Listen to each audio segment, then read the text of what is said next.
നമ്മളിതാ അടുത്തൊരു ദിവസം സ്റ്റാർട്ട് ചെയ്യാണ്. നമ്മൾ നേരെ മൗസിൻ റാമിലേക്ക് പോയിക്കൊണ്ടിരിക്കുക. ഇപ്പൊ ചിറാപ്പുഞ്ചി ഭാഗത്തേ ഉള്ളത് കേട്ടോ. ഓരോ വില്ലേജുകൾ ഇങ്ങനെ മാറി മാറി മാറി പോയിക്കൊണ്ടിരിക്കുക. രാവിലെ തന്നെ കൊല്ല മഴയാണ്. മഴ ചിറാപ്പുഞ്ചിയിൽ മഴ ഉണ്ടാകൂല, പക്ഷേ മഴ ഉണ്ടാകുന്നില്ല അറിയാലോ. എന്തായാലും ഫുൾ ടൈം പെയ്യും ഉറപ്പാണ്. പിന്നെ അത്യാവശ്യം മഴയുണ്ട്. മഴയായിട്ട് ശരിക്കും മടി പിടിച്ചോട്ടാ. ഫുള്ള് തണുപ്പാണ്, വണ്ടിയിൽ നിന്ന് പുറത്തിറങ്ങാൻ തോന്നുന്നില്ല, അതുപോലെ മഴയാണ്. എന്തായാലും കൊള്ളാം. ചിറാപ്പുഞ്ചി രസമുണ്ട്, നല്ല ക്ലൈമറ്റ്, എപ്പോഴും മഴയാണ്. പിന്നെ ചൂട് എന്ന് പറഞ്ഞ സാധനമൊന്നുമില്ല. വെയിൽ സൂര്യനെല്ലാം കണ്ടിട്ട് കുറച്ച് ദിവസമായി, അതാണ് അവസ്ഥ കേട്ടോ. ഒരുപാട് നെൽകൃഷിയെല്ലാം കാണാൻ പറ്റും കേട്ടോ. ഒരുപാടുണ്ട് നെൽകൃഷി, ഇഷ്ടംപോലെ ഇവിടെ ഉണ്ട്. ചെറിയ ഗ്രാമങ്ങളാണെങ്കിൽ ഇവിടുത്തെ വണ്ടികളെല്ലാം അത്യാവശ്യം മോഡിഫൈഡ് ആണ്. ഇഷ്ടംപോലെ ആൾട്ടോക്കാരുണ്ട്. അലോവീലിടാത്ത വണ്ടികളെ കാണാൻ പറ്റില്ല നമുക്ക്. അലോവീൽ എന്ന് വെച്ചാൽ അത്യാവശ്യം നല്ല വൈഡാണ്, വലിയ റിമ്മ് കാര്യങ്ങള്, വണ്ടിക്കെല്ലാം അത്യാവശ്യം ആ തരത്തിലുള്ള മോഡിഫിക്കേഷൻസ് ഉണ്ട് കേട്ടോ. ഒരുപാട് ടാക്സിയൊക്കെ കണ്ടു കഴിഞ്ഞാൽ നമുക്ക് നല്ല അടിപൊളി നീറ്റായിട്ട് കൊണ്ടുനടക്കുന്ന കുറേ ടാക്സീസ് ഉണ്ട്, കാണാൻ നല്ല ഭംഗിയാണ്. ഈ റോഡ് നേരെ പോകുന്ന ഷില്ലോങ്ങിലേക്കാട്ടോ. നമ്മളിവിടെ ഇപ്പം സൈഡാക്കിയിട്ടുള്ളത് ഫുഡ് ഉണ്ടാക്കുവാണ്. പിന്നെ ഇനി ഫോറസ്റ്റ് കയറി കഴിഞ്ഞാൽ പിന്നെ ഫുഡ് ഉണ്ടാക്കൽ റിസ്ക്കാണ്, കാട്ടിൻ്റെ ഉള്ളിൽ അലൗഡ് അല്ലല്ലോ. അപ്പോൾ പിന്നെ അത് വേറൊരു ചൊറ വേണ്ടാന്ന് വെച്ചു. അപ്പോൾ കയറുന്നതിന് തൊട്ട് പിന്നെ സൈഡാക്കിയിട്ടില്ല കേട്ടോ. ഇവിടുന്ന് ഫുഡ് ഉണ്ടാക്കിയിട്ട് പോകാമെന്ന് വെച്ചു. കടലക്കറി കേട്ടോ. കടല ഞാൻ ഇന്നലെ വെള്ളത്തിലിട്ടിന്. അണ്ണനിതാ ചോറ് വെക്കാനുള്ള പരിപാടിയിൽ. ചെറിയ മഴയുണ്ട്, മഴ നിൽക്കുകയില്ല കേട്ടോ. ചിറാപ്പുഞ്ചി മഴ ഒന്നും പറയാൻ വേണ്ട, ഇത് നിൽക്കുകയില്ല, ഇങ്ങനെ പെയ്തുകൊണ്ടേയിരിക്കും. ഇവിടുത്തെ ആണുങ്ങളെല്ലാം മെയിനായിട്ടുള്ള ഹോബി എന്ന് പറയുന്നത് മീൻ പിടുത്തം കേട്ടോ. ഫിഷിങ് തന്നെയാണ് മെയിനായിട്ടുള്ളത്. ഇവിടെ ഒരു ബ്രിഡ്ജുണ്ട്, നമുക്കവിടെ കാണാം കേട്ടോ. Welcome to South Kashi Hills എന്നാണ് ബോർഡ് കേട്ടോ. നമ്മൾ ഇവിടുന്നാണ് വന്നത്, നമുക്ക് നേരെ പോകേണ്ടത് ഇങ്ങോട്ടാണ്. ഇനിയിപ്പോൾ അങ്ങോട്ട് ഫുൾ ഫോറസ്റ്റ് ആണ്. അപ്പോൾ അതുകൊണ്ടാണ് ഞാനിപ്പോൾ ഇവിടെ തന്നെ ഫുഡ് ഉണ്ടാക്കുന്നത്. ഫുഡ് ഉണ്ടാക്കിയിട്ട് പോകാമെന്ന് വെച്ചിട്ടാണ്. മേഘാലയയിലെ സെറ്റപ്പ് അനുസരിച്ചിട്ട് ഇവിടുത്തെ ആണുങ്ങൾക്കല്ല കേട്ടോ, പെൺമക്കൾക്കാണ് സാധാരണ സ്വത്ത് കാര്യങ്ങളൊക്കെ കൊടുക്കുക. ഇവിടുന്ന് ഇങ്ങനെ പറഞ്ഞ കേട്ടോ. അപ്പോൾ പെൺമക്കളില്ലെങ്കിൽ മരുമക്കൾ അങ്ങനെയാണ് കൊടുക്കുക കേട്ടോ. ആൺമക്കൾക്ക് അങ്ങനെ കൊടുക്കൂല. അതുകൊണ്ടാണെന്ന് അറിയില്ല, ഇവിടുത്തെ ആണുങ്ങളെല്ലാം അധികം പണിക്കൊന്നും കാണില്ല. എല്ലാവരും ഇങ്ങനെ മീൻ പിടിക്കുന്നതാണ്, അതാണ് മെയിനായിട്ട് ഫിഷിങ്. പിന്നെ അങ്ങനത്തെ പരിപാടി ചെയ്യുന്നതാണ്. പിന്നെ വെള്ളടിച്ചാടിയിട്ട് ഇരിക്കുന്നതാണ് കുറേ ടീം. അങ്ങനെ ആരും അങ്ങനെ വലിയ പണിയെടുക്കുന്നേ കണ്ടില്ല. പിന്നെ മെയിനായിട്ട് കുറേ പശു കാര്യങ്ങളൊക്കെ ഉണ്ട്, അതിങ്ങളൊക്കെ നോക്കുക, ഇതൊക്കെയാണ് കേട്ടോ. കൂടുതലും പെണ്ണുങ്ങൾക്കാണ് വിദ്യാഭ്യാസം കൂടുതലും എനിക്ക് തോന്നുന്നു. കാരണം പരിചയപ്പെട്ടത് വെച്ചിട്ട് ഈ പശുവിനെ വഹിക്കാൻ വരുന്നവർ തന്നെ നമ്മൾ ഹിന്ദി എന്ന് പറഞ്ഞിട്ട് ആൾക്കാർക്ക് ആണുങ്ങൾക്ക് ഒന്നും അറിയില്ല, ലാംഗ്വേജ് ഒന്നും അറിയില്ല. അതുപോലെ ഹിന്ദി ഇംഗ്ലീഷൊക്കെ സംസാരിക്കുന്ന ആൾക്കാരെ പെണ്ണുങ്ങളെ ഞാൻ കണ്ടിട്ടുണ്ടായിരുന്നു. നമ്മൾ വഴിയെല്ലാം ചോദിക്കുമ്പോൾ അവർക്കാണ് പിന്നെ കൂടുതൽ അറിയാം കേട്ടോ. അവർക്കാണ് കുറച്ച് കൂടുതൽ പവർ ഇവിടെ ഉള്ള ഒരു വ്യത്യസ്തമായ സംഭവം. പിന്നെ അതുപോലെ തന്നെ കല്യാണം കഴിച്ചു കഴിഞ്ഞാൽ ആൺമക്കളെ കല്യാണം കഴിച്ചു കൊടുത്താൽ എന്താ പെണ്ണ് വീട്ടുകാർക്കൊക്കെ നമ്മൾ വിൽക്കുന്ന പോലെ തന്നെയാണ്.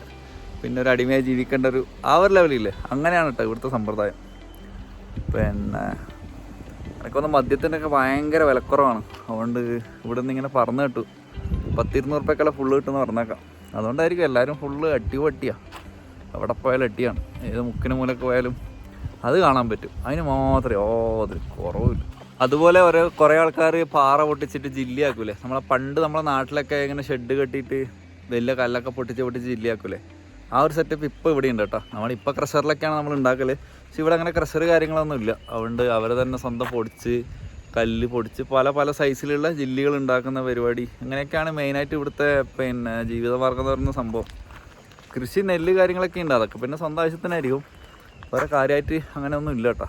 പിന്നെ ചെറിയ ചെറിയ ഷോപ്പുകൾ കാര്യങ്ങൾ, കുറേ ആൾക്കാർ ടാക്സിയാണ് ഇവിടെ. ചെറിയ മാരുതി 800 പോലെയുള്ള വണ്ടികൾ ഇഷ്ടംപോലെ ഉണ്ട് ടാക്സി. അതും ബ്ലാക്ക് യെല്ലോ, നമ്മുടെ കൽക്കത്തയിലുള്ള ടാക്സി പോലത്തെ കളറ് കാര്യങ്ങളൊക്കെയാണ്. അതൊക്കെ ഞാൻ കാണിച്ചു തരാം കേട്ടോ. കറിയാക്കും കേട്ടോ.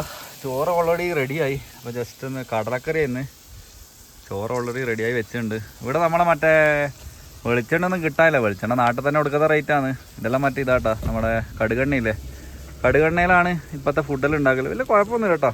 ആദ്യം ഒരു സ്മെല്ല് വ്യത്യാസമൊക്കെ തോന്നാറുണ്ടെങ്കിൽ ഇപ്പം അങ്ങനത്തെ പ്രശ്നങ്ങളൊന്നും തോന്നില്ല. അപ്പോൾ ഫുഡ് ഉണ്ടായിക്കൊണ്ടിരിക്കുക. നല്ല കടലക്കറിയും അച്ചാറോട്ടെ. ഇന്ന് നല്ല മഴയാണ്. എന്നാ വേണ്ട ഇതിൻ്റെ പരിപാടി വേണ്ട. നമ്മളിതാ മൗസിൻ റാമിലേക്ക് പോയിക്കൊണ്ടിരിക്കട്ടെ. ഏകദേശം എത്താനായി, ഇനി ഒരു 8 കിലോമീറ്ററും കൂടി ഉള്ളൂ. ഇവിടെ കുറച്ച് നെറ്റ്വർക്ക് ഉള്ളതുകൊണ്ട് ഇവിടുന്ന് വർക്ക് ചെയ്യാൻ വേണ്ടി സൈഡാക്കി കേട്ടോ. അപ്പോൾ വർക്ക് കുറച്ച് ഫിനിഷ് ആക്കിയിട്ടുണ്ട്. ഇനി കുറച്ചും കൂടെ മൂവ് ചെയ്യാമെന്ന് വിചാരിക്കുന്നത്. നല്ല കോടമഞ്ഞ്. ഇത് നമ്മുടെ നാട്ടിൽ എന്താ പറയുക, മഴക്കാലത്ത് നമ്മുടെ പാലക്കയം തൊട്ടൊക്കെ ഇതൊക്കെ തന്നെ ആയിരിക്കും, ഈ ഒരു അവസ്ഥ തന്നെ ആയിരിക്കും. ചെറിയ മഴയും കാര്യങ്ങളൊക്കെയാണ്. നല്ല അടിപൊളി ക്ലൈമറ്റ് കേട്ടോ. നല്ല രസമാണ്. ഇവിടുന്ന് വെയിൽ കൊള്ളണ്ട, കുളിക്കണ്ട, ഒന്നുമില്ല, പ്രശ്നമൊന്നുമില്ല. എല്ലാ തുണി അലക്കി വെച്ചു. അതുകൊണ്ട് ഇനി അടുത്ത കാലത്തൊന്നും അലക്കണ്ട. വണ്ടിയെല്ലാം ഫുള്ള് ചളി പിടിച്ചിരിക്കുമോ, അതൊന്നും കുഴപ്പമില്ല. എന്തായാലും നമുക്ക് കുറച്ച് മുന്നോട്ട് നീങ്ങാം കേട്ടോ. നല്ല അടിപൊളി കാഴ്ചകളാണ്. മഴ തുടങ്ങി. മഴ നനയാൻ പറ്റില്ല കേട്ടോ. ഇങ്ങനെ പൊടിമഴ പെയ്തുകൊണ്ടേയിരിക്കും, അതിനൊരു അന്ത്യമില്ല.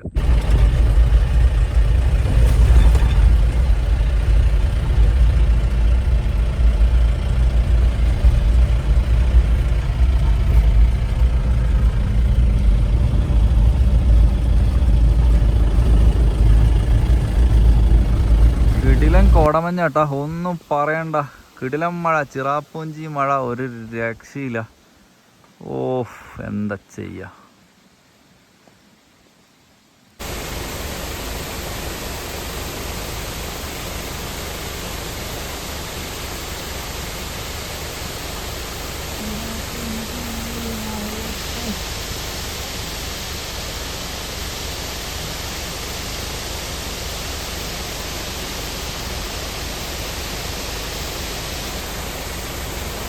അങ്ങനെ നമ്മൾ മൗസിൻ റാം എത്തി കേട്ടോ. ഇവിടെ ഒരു കേവ് ഉണ്ട്, മൗസിൻ റാം കേവ് കേട്ടോ. അപ്പോൾ അതിൻ്റെ അടുത്താണ് ഉള്ളത്.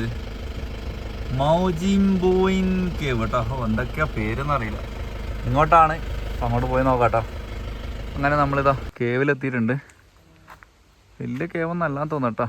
50 രൂപ പാർക്കിംഗ് ഫീ.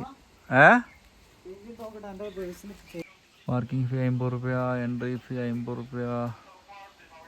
കുഴപ്പമില്ല. കുറേ ബോർഡൊക്കെ വെച്ചിട്ടുണ്ട്. ഇവിടെ ഒന്ന് വലിക്കാൻ പാടില്ല, കുട്ടിക്കാൻ പാടില്ല എന്നൊക്കെ പറഞ്ഞിട്ട്. എന്തായാലും പോയി നോക്കാം. കുറച്ച് സ്റ്റെപ്പെല്ലാം ഇറങ്ങിയപ്പോൾ വേണ്ട കേട്ടോ. അണ്ണ ഇതാ മുമ്പിൽ പിച്ച വെച്ച് നടക്കുന്നുണ്ട്.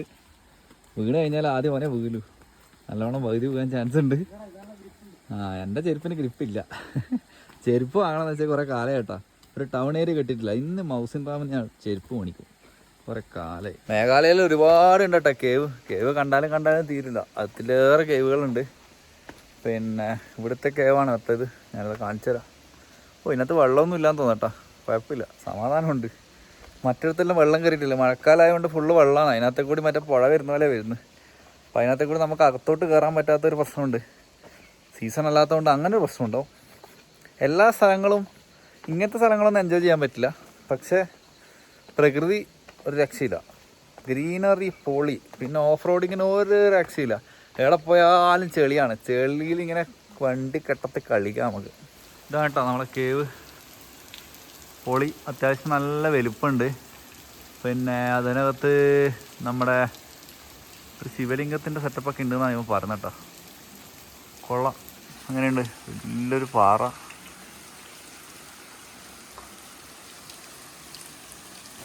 പൊളി കേട്ടോ. മഴയത്തെല്ലാം കുത്തിന്ന് രണ്ടെണ്ണം അടിക്കാൻ പറ്റിയൊരു ആംബിയൻസ് എല്ലാം ഉണ്ട്.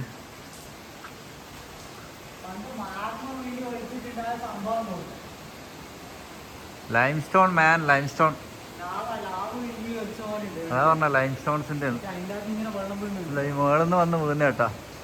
മേളിന്ന് നേരെ വീണിട്ട് അതങ്ങനെ തന്നെയാണ് എല്ലായിടത്തും അങ്ങനെ തന്നെയാ. ശിവലിംഗം ഒന്നല്ല. ഇങ്ങനത്തെ കുറെ കേവുകൾ പോയൊക്കെ അറിയായിരിക്കും. ഇതുപോലെ കുറേ ഉറ്റിയിട്ട് ഇതേപോലെ പല ഷേപ്പിലും ഉണ്ടാവും. കുറേ കേവുകളുണ്ട് കേട്ടോ. ഇവിടെ അത്യാവശ്യം കല്ല് കാര്യങ്ങളൊക്കെ ഉണ്ട്. ഇതിനകത്ത് വെള്ളമൊന്നുമില്ല. വെള്ളം ആ സൈഡിലേക്ക് ഉണ്ട്. പക്ഷെ നമുക്ക് അങ്ങോട്ട് ഇറങ്ങി പോവാൻ പറ്റാണ്ടൊന്നുമില്ല. ജസ്റ്റ് കയറി നോക്കാം കേട്ടോ.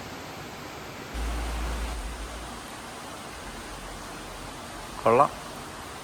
മഴയത്തെല്ലാം ഇങ്ങനെ ഇരിക്കാൻ പറ്റിയ നല്ല സ്ഥലം കേട്ടോ. മഴയൊന്നും കൊള്ളാണ്ട് വണ്ടി ഇടം വരെ എവിടെയെങ്കിലും ഇവിടെ വെച്ചിട്ട് നമുക്ക് നല്ല കുക്ക് ചെയ്യായിരുന്നു കേട്ടോ. അടിപൊളി സ്ഥലമായിരുന്നു. അകത്തേക്ക് നമുക്കിതാ ആഴം വരെ പോകാൻ പറ്റും. അത് കഴിഞ്ഞാൽ പിന്നെ വെള്ളം കേട്ടോ. അതിൻ്റെ അപ്പുറത്ത് കൂടെ വെള്ളം ഒഴുകുന്നുണ്ട്, ഒച്ച കേൾക്കുന്നുണ്ട്. പിന്നെ ഒരുപാട് പാറകൾ കാര്യങ്ങളൊക്കെ കാണാം. പണ്ട് ഇതെല്ലാം കടലിൻ്റെ അടിയിൽ ആയിരിക്കും മിക്കവാറും. ഇതിൻ്റെയൊക്കെ പണ്ട് ഏതെങ്കിലും നദി ഒഴുകുമോ അങ്ങനെ എന്തെങ്കിലുമൊക്കെ സംഭവിച്ചാലാണ് സാധാരണ ഉണ്ടാവുക കേട്ടോ. എവിടെ നോക്കിക്കഴിഞ്ഞാൽ ആ ശിവലിംഗം ആ ഒരു സെറ്റപ്പ് നമുക്ക് കാണാൻ പറ്റും. കറക്റ്റ് ശിവലിംഗം അല്ല ചട്ടം. ഇത് നമ്മൾ ഒരുപാട് നമ്മുടെ ലൈം സ്റ്റോൺസിൻ്റെ കേസ് പോയാൽ നമുക്ക് ഒരുപാട് കാണാൻ പറ്റും. പല ഷേപ്പിലുണ്ടാവും. ഇതുപോലെ മേളിൽ നിന്ന് ഇട്ടിട്ട് നേരെ താഴെ അത് ഉറച്ചിട്ടുണ്ടാകുന്ന കേട്ടോ, അത്രയേ ഉള്ളൂ, വലിയ കാര്യമൊന്നുമില്ല. നമ്മൾ കുറച്ച് ഉള്ളിലേക്ക് കയറിയതാട്ടാ, ഇത്രയേ ഉള്ളൂ, ഇത്ര ഡെപ്തുള്ളൂ. അതിനുള്ളിലേക്ക് പിന്നെ പോകാൻ കിടന്നു പോകാനുള്ള കുറച്ച് സ്ഥലമുണ്ട്. അങ്ങോട്ട് കിടന്ന് പോകാനൊന്നുമില്ല, കിടന്നിട്ട് വേണമെങ്കിൽ അവിടെ ഇരിക്കുക, അത്ര തന്നെ. ഉള്ള ചെറിയൊരു കേവ്, ഇതെല്ലാം നാച്ചുറൽ കേവ്സ് ആട്ടാ. ഈ ഭാഗത്തെല്ലാം വെള്ളമുണ്ട്, എന്താ വെള്ളം വന്നുകൊണ്ടിരിക്കുന്നുണ്ട് കേട്ടോ. ഇതന്നെ പാറയായി, നനഞ്ഞ വെറ്റ്, ഫുള്ള് വെറ്റാണ്.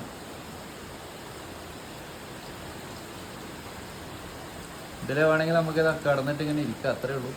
ഇരിക്കാൻ പറ്റില്ല, കിടന്നിട്ട് നിൽക്കാന്നേ ഉള്ളൂ കേട്ടോ, അത്രയേ ഉള്ളൂ. പിന്നെ അതുപോലെ ഇങ്ങോട്ട് നീങ്ങിയാലും വലിയ കാര്യമായിട്ടൊന്നുമില്ല. അവിടെ പിന്നെ വെള്ളം ഒഴുകുന്നതാണ്, ഈ 2 പാറയും കൂടി ഉള്ളു കാണാൻ കേട്ടോ. ഇവിടുന്ന് ഇങ്ങോട്ടുള്ള കാഴ്ചയാണ് ഒരു രസം, അത്രയേ ഉള്ളൂ. ചെറിയൊരു കേവ് കൊള്ളാം, ഒരിക്കലും വന്ന് കാണാം, അത്രയേ ഉള്ളൂ. ഞാനിങ്ങനത്തെ കുറേ കേവിൽ പോയിട്ടുണ്ട് കേട്ടോ. എനിക്ക് തോന്നുന്നത് മിനിമം ഒരു 5 കേവെങ്കിലും ഞാൻ പോയിട്ടുണ്ട്. 5 അല്ല, 5ന് മുകളിൽ കേവിൽ പോയിട്ടുണ്ട്. ഇതിലും നല്ല ഉള്ളിലേക്കുള്ള കുറേ കേവിലേക്ക് പോയിട്ടുണ്ട്. ഛത്തീസ്ഗഡിലൊക്കെ ഒരു കേവുണ്ട്, അത് അടിപൊളിയാണ്. അത് ഫോറസ്റ്റിൽ 10-13 കിലോമീറ്റർ ഉള്ളിൽ പോയിട്ട് എന്നിട്ട് വേണം കേവിലേക്ക് ഇറങ്ങാൻ. ഇറങ്ങുന്നതൊക്കെ വളരെ നമുക്ക് കഷ്ടപ്പെട്ട് ഇറങ്ങണം. അതിൻ്റെ പേര് ഞാൻ മറന്നുപോയി, അതിൻ്റെ ഒന്നും വീഡിയോ ഇതുവരെ അപ്ലോഡ് ചെയ്തില്ല. എല്ലാം എൻ്റെ കയ്യിലുണ്ട്, എപ്പോഴെങ്കിലും ചെയ്യാം കേട്ടോ, സമയം കിട്ടുന്നില്ല അതാണ്. അപ്പോൾ ഇതാണ് മൗസിൻ റാമിലെ ഫസ്റ്റ് സ്പോട്ട് കേട്ടോ. വന്ന വഴിക്കാണ് ടൗൺ മുട്ടിയിട്ട് തന്നെയാണ്, ജസ്റ്റ് ഒന്ന് താഴോട്ട് നടന്ന് അങ്ങനെയുള്ള അത്രയുള്ളൂ കേട്ടോ. അപ്പോൾ ടൗൺ എത്തുന്നതിന് മുമ്പ് ബോർഡ് കണ്ട സമയത്ത് ജസ്റ്റ് കയറിയെന്നേ ഉള്ളൂ. എന്തായാലും വർക്കിൻ്റെ ഇടയ്ക്ക് ഇപ്പോൾ ലഞ്ച് ബ്രേക്കാണ്, അപ്പോൾ അതിൻ്റെ ഇടയ്ക്ക് ഞാൻ ജസ്റ്റ് ഒന്ന് കയറിയെന്നുള്ളൂ കേട്ടോ. അപ്പോൾ നമുക്ക് മൗസിൻ റാം ടൗണിലേക്കെല്ലാം ഒന്ന് ഇറങ്ങിയിട്ട് ഒന്ന് തെണ്ടിയിട്ട് വരാം. ചെറിയ ഷോപ്പിംഗ്, ഒരു ചെരുപ്പ് വാങ്ങണം, കുറച്ച് പച്ചക്കറി വാങ്ങണം, അങ്ങനെ അല്ലറച്ചിലുള്ള പരിപാടിയൊക്കെ ഉണ്ട്. അപ്പോൾ അതിനെല്ലാം കൂടിയിട്ട് മൗസിൻ റാം ടൗണിലേക്കൊന്ന് ഇറങ്ങണം. നോക്കട്ടെ, നല്ലോണം വെള്ളം വീഴുന്നുണ്ട് കേട്ടോ, നല്ല തണുത്ത വെള്ളം, പാറേൻ്റെ ഇടയ്ക്ക്. മഴ പെയ്തുകൊണ്ട് തെന്നി അടിച്ച് വീഴാനുള്ള ചാൻസ് വളരെ കൂടുതലാണ്. ചെരുപ്പ് ഫുള്ള് തേഞ്ഞ് തീർന്നു. എന്നിട്ട് പയ്യിലേ കയറിപ്പോവാം, സ്റ്റെപ്പ് കയറിപ്പോവാം. ഇവിടെ നമുക്കിതാ ജസ്റ്റ് ഫോട്ടോ എടുക്കാനുള്ളൊരു സ്ഥലമുണ്ട്, ഫോട്ടോ പോയിന്റ്. വലിയ കാര്യമൊന്നുമില്ല, നമ്മളിപ്പോൾ കണ്ട സംഭവം ഇത്രയേ ഉള്ളൂ. അപ്പോൾ ഇതാ നമ്മളെ ഫസ്റ്റ് സ്പോട്ട് കഴിഞ്ഞിട്ടോ. ഇനിയിപ്പം അടുത്ത സ്പോട്ടായിട്ട് അടുത്ത വീഡിയോയിൽ കാണാം. ചെറിയ ചെറിയ വീഡിയോ എടുക്കാം കേട്ടോ, ഇല്ലെങ്കിൽ ഞാൻ എഡിറ്റ് ചെയ്യാൻ മടിയെന്നല്ല, സമയം കിട്ടില്ല. അതുകൊണ്ട് എല്ലാം കൂടി ചെറിയ ചെറിയ വീഡിയോ ആയിട്ടിടാം. അപ്പോൾ ഇതാ നമ്മൾ നേരെ മൗസിൻ റാം ടൗണിലേക്കാണ് യാത്ര. യെസ്,